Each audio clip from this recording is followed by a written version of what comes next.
사랑하는 성도님들과 함께 나눌 말씀은 레위기 7장 11절에서 34절까지의 말씀입니다. 집중적으로 살펴볼 말씀은 11절에서 14절까지의 말씀입니다. 여호와께 드릴 화목 제물의 규례는 이러하니라. 만일 그것을 감사함으로 드리려면 기름 섞은 무교병과 기름 바른 무교전병과 고운 가루에 기름 섞어 구운 과자를 그 감사 제물과 함께 드리고 또 유교병을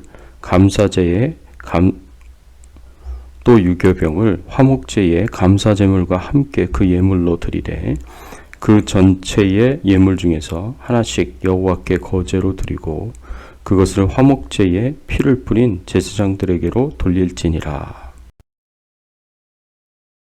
오늘 본문의 말씀을 통해서 우리가 생각해 봐야 할 주제는 하나님과 이웃과 어떻게 화목을 이룰 것인가 입니다. 하나님께서는 하나님과 이웃과 화목을 이루기 위한 방법으로 화목제사를 가르쳐 주셨습니다. 성경에서 화목제사라고 할 때에 이 화목제사는 영어로 fellowship offering이라고 하고 peace offering이라고 합니다. 하나님과 교제를 위한 제사이기도 하고 하나님과 화목하고 평화하기 위한 제사이기 때문에 이렇게 부릅니다. 그리고 이것은 이웃과 평화의 교제를 나누는 제사입니다. 하나님과 이웃과 어떻게 화목을 이루겠습니까?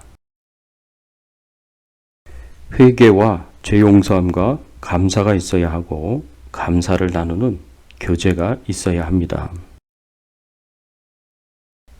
하나님과 화목을 위하여서 회개와 죄 용서함과 감사가 함께 있어야 합니다.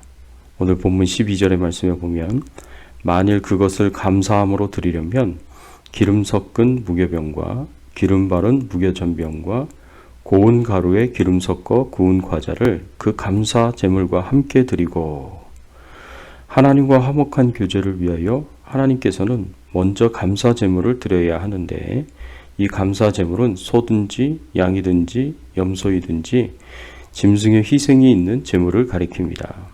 그래서 화목 제사는 짐승의 희생 제물이 있는 번제를 먼저 드려야 합니다. 그리고 화목 제물은 번제물 위에 드려야 합니다. 화목 제사를 가르치는 레위기 3장 3절에서 5절까지의 말씀을 보면 그는 또 그 화목제의 제물 중에서 여호와께 화제를 드릴지니 곧 내장에 덮인 기름과 내장에 붙은 모든 기름과 두 콩팥과 그 위의 기름 곧 허리 쪽에 있는 것과 간에 덮인 꺼풀을 콩팥과 함께 떼어낼 것이요 아론의 자손은 그것을 제단 위에 불 위에 있는 나무 위에 번제물 위에서 살을 찌니 이는 화제라 여호와께 향기로운 냄새니라. 하나님께서 화목제물은 반드시 번제물 위에서 살으라고 명령하셨습니다. 화목 제물을 번제물 위에서 태워서 하나님께 드리라는 것은 중요한 의미를 가지고 있습니다. 그것은 화목 제사에서는 반드시 번제물과 더불어서 화목 제물이 드려져야 한다는 말씀입니다. 즉 자신의 죄를 진심으로 회개하고 용서를 받는 것이 먼저 있어야 하나님과의 화목한 교제를 위해서 화목 제사를 받으시겠다는 말씀입니다. 하나님은 죄를 싫어하시는 분이시기 때문입니다. 죄를 싫어하시기에 죄는 항상 하나님과의 화목한 교제를 방해합니다. 하나님과 화목한 교제를 나누기 위해서 항상 먼저 죄를 속죄하는 번제를 드리라고 명령하신 것입니다. 이것은 우리에게 중요한 교훈을 줍니다. 죄를 미워하시고 또 아주 싫어하시는 하나님은 구약시대에나 신약시대에나 변함이 없으십니다. 여전히 하나님은 죄를 싫어하십니다. 그래서 화목은 말만으로 되어지는 것이 아닙니다. 화목은 희생의 대가로 주어지는 것입니다. 그래서 예수님께서 우리가 하나님과 화목한 관계를 가지기 위해 이 땅에 오셔서 스스로 희생제물이 되셔서 십자가에 못 박혀 죽으신 것입니다. 하나님께서 자신을 희생의 제물로 드리셔서 하나님과 인간 사이에 화목을 이루어 주셨습니다. 이것은 예수 그리스도를 통해 우리의 모든 죄가 용서받고 하나님과 화목한 관계가 되고 난 이후에도 마찬가지입니다. 하나님과의 화목한 관계를 유지하기 위해서는 죄에서 멀어져야 합니다. 우리가 하나님 앞에 불순종하는 죄악된 삶을 가지고 있다면 그것이 하나님과의 교제를 방해합니다. 하나님과의 깊은 교제를 나눌 수가 없습니다. 나는 하나님과의 교제를 열심히 한다고 예배에도 열심히 참석하고 말씀 묵상도 열심히 하고 기도도 열심히 한다고 하더라도 그 교제를 통하여 하나님과의 깊은 친밀감을 가질 수가 없습니다. 왜냐하면 하나님이 싫어하시는 죄가 있기 때문입니다. 그래서 우리는 항상 하나님과의 깊은 교제를 가지기 위해 죄를 회개해야 합니다. 이것이 우리가 이미 예수 그리스도를 믿고 구원받은 하나님의 자녀가 되었다고 하더라도 회개해야 하는 가장 중요한 이유입니다. 우리가 매일 회개해야 하는 이유는 하나님과의 화목한 교제를 더 깊이 하기 위해서입니다. 우리가 매일매일 회개해야 하는 이유는 하나님과의 관계를 위해서가 아니라 하나님과의 관계 회복은 이미 우리가 예수 그리스도를 믿는 순간에 이루어졌습니다. 그런데 하나님과의 교제는 언제든지 소홀히 할 수 있고 우리가 매일매일 짓는 죄에 영향을 받습니다. 왜냐하면 하나님은 죄를 싫어하시기 때문입니다. 그래서 하나님과의 화목한 교제를 방해하는 이 모든 죄를 회개하고 우리가 정결함을 가졌을 때 우리는 비로소 하나님과 깊이 있는 화목한 교제를 할 수 있습니다.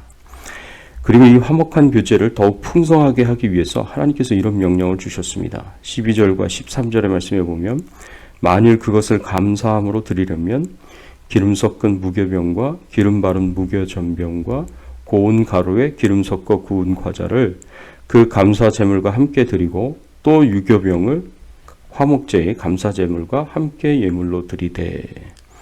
이것은 화목제를 드릴 때 소제를 함께 드리라는 말씀입니다. 소제도 하나님께 감사와 존경의 마음으로 드리는 소제가 있는데 이 소제에는 고운 가루로 드리는 것도 있지만 기름 섞은 무교병과 기름 바른 무교전병과 기름 섞어 구운 과자를 함께 드릴 수 있습니다. 여기서 기름은 성령 하나님을 가리키고 무교병과 무교전병은 누룩이 없는 떡을 의미하는데 거룩한 삶을 가리킨다고 볼 수 있습니다. 그래서 화목제사를 드릴 때에는 하나님께 감사를 표현하고 성령 충만한 삶, 거룩하고 정결한 삶, 자신을 가루로 만들어 드리는 희생과 헌신의 삶을 함께 드림으로 하나님께 드리는 감사를 더욱 풍성하게 할 수 있습니다. 또한 부풀려서 크게 만드는 누룩을 넣은 유교병도 화목제의 감사 제물과 함께 드려서 그 감사를 더욱 크게 하여 드리도록 하셨습니다.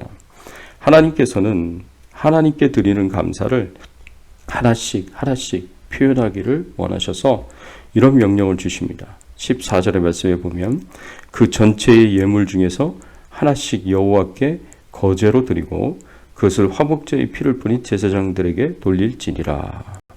화목제사의 모든 예물을 하나씩 하나님께 거제로 드리라는 말씀을 하십니다. 거제로 드리는 것은 제사장이 제물을 위아래로 흔들어서 드리는 것을 의미합니다. 제사장이 모든 예물을 하나씩 모두 위아래로 흔들어서 하나님께 드리는 것은 모든 감사를 일일이 하나님께 드리는 것을 의미합니다. 하나님이 모든 감사 예물을 일일이 하나님께 흔들어 드리는 것은 귀찮고 힘든 일이지만 하나님께서 이렇게 드리는 것을 기뻐하시고 원하십니다. 이것은 우리가 하나님께 감사의 제목을 하나씩 모두 자세하게 일일이 표현하는 것을 하나님께서 기뻐하시고 원하신다는 것을 알 수 있습니다. 하나님에 대한 감사를 뭉뚱그려서 하지 말고 하나씩 자세하게 일일이 표현하시는 것을 하나님께서 기뻐하시고 원하십니다. 또한 이웃과의 화목을 위해서 화목제의 제물을 함께 나누는 교제가 있어야 합니다. 화목제에 쓰인 제물을 처리하는 방법이 번제와 다릅니다. 첫 번째로 모든 기름 부위를 하나님께 드려야 하고 두 번째로 제물의 가슴 부분과 뒷다리는 제사장과 그 가족에게 주었습니다. 세 번째 나머지 부분의 고기는 제사를 드린 사람에게 되돌려 주어 그것으로 잔치를 배설하게 했습니다. 그래서 제사장들과 레위 사람들과 가족들과 이웃을 모두 초청해서 함께 그 고기를 나누어 함께 기뻐하고 즐거워하며 화목한 교제를 나눴습니다. 하나님으로부터 받은 제물을 나누어 먹듯이 우리는 우리가 소유하고 누리는 모든 것이 하나님의 은총이기에 이 복과 사랑을 나누어야 합니다. 그래서 화목 제사를 드릴 때 사용되는 제물들이 소나 양이나 염소로 제한이 되어 있습니다. 집비둘기, 산비둘기는 화목 제물의 제사로 사용하지 못합니다. 하나님께서 왜 화목 제사의 제물을 소나 양이나 염소로 제한하셨겠습니까? 그 이유는 화목제의 특성이 하나님과의 화목한 교제일 뿐만 아니라 가족과 제사장들과 이웃과의 화목한 교제이기 때문입니다. 비둘기는 함께 나누어 먹을 수 있는 양이 안 되니 이 화목제사의 제물에서 제외시킨 것입니다. 이 화목제사에서 우리에게 가르치는 중요한 예배 원리는 우리가 하나님과 교제가 이 화목한 교제가 되어야 할 뿐만 아니라 우리의 이웃과도 화목한 교제가 되어야 한다는 것입니다. 이러한 영적 원리가 예배 가운데도 적용이 되어야 합니다. 그래서 예수님께서 이런 말씀을 주셨습니다. 마태복음 5장 23절 24절의 말씀에 보면 그러므로 예물을 제단에 드리려다가 거기서 내 형제에게 원망들을 만한 일이 있는 것이 생각나거든 예물을 제단 앞에 두고 먼저 가서 형제와 화목하고 그 후에 와서 예물을 드리라. 예수님께서 말씀하시기를 예배를 드리기 전에 불화한 관계가 있는 형제에게 가서 먼저 화목하게 한 이후에야 예배를 드리라고 말씀하십니다. 이것은 우리의 예배가 하나님께 드려지는 온전한 예배가 되기 위해서는 하나님과의 화목한 관계를, 교제를 가져야 할 뿐 아니라 이웃과의 화목한 교제가 이루어져야 한다는 것을 의미합니다. 그런데 이렇게 화목한 교제를 나누어야 할 우리가 예배 전에 이웃과 다투고 분쟁하고 예배당에 와서 예배를 은혜롭게 드린다는 것은 말이 안 됩니다. 부부가 예배 전에 다투고 교회에 왔는데 한 사람은 힘들고 어려워하고 있는데 다른 한 사람은 혼자서 박수치면서 찬양하고 뜨겁게 기도한다면 힘들어하는 사람이 어떻게 생각하겠습니까? 하나님께서도 이렇게 사람과는 불화하면서 하나님 앞에서만 잘하는 것을 기쁘게 생각하시지 않으십니다. 그래서 먼저 형제하고 화목하고 나서 예배를 드리라고 말씀하신 것입니다. 이렇게 우리의 예배는 하나님뿐 아니라 이웃과도 화목한 교제를 추구해야 할 뿐 아니라 우리가 가진 은혜와 축복을 이웃과 함께 나누는 것이 되어야 합니다. 사랑하는 성도 여러분, 예배는 하나님께서 베푸신 은혜와 축복들을 기억하며 하나님께 깊은 감사를 표현하는 것입니다. 그래서 우리의 예배에는 항상 깊은 감사의 표현들이 있어야 합니다. 그런데 이 감사 표현은 반드시 하나님으로부터 이웃에게로 흘러가야 합니다. 화목제를 드린 사람들은 하나님께 드리고 제사장들에게 드리고 남은 것으로 반드시 가족들과 제사장들과 가난한 이웃들을 초청하여서 잔치를 벌여야 합니다. 이처럼 하나님 주신 은혜와 축복을 나누었듯이 우리도 우리의 감사를 이웃들에게 나누어야 합니다. 이것이 감사제의 중요한 영적 의미입니다. 부디 우리 성도님들은 화목제 예배를 매주 드리면서 하나님께 깊은 감사의 마음을 크게 표현하시고 하나님과 이웃과 화목한 교제를 나누며 받은 은혜와 축복을 나눌 수 있는 귀한 은혜가 있기를 예수님의 이름으로 축원합니다.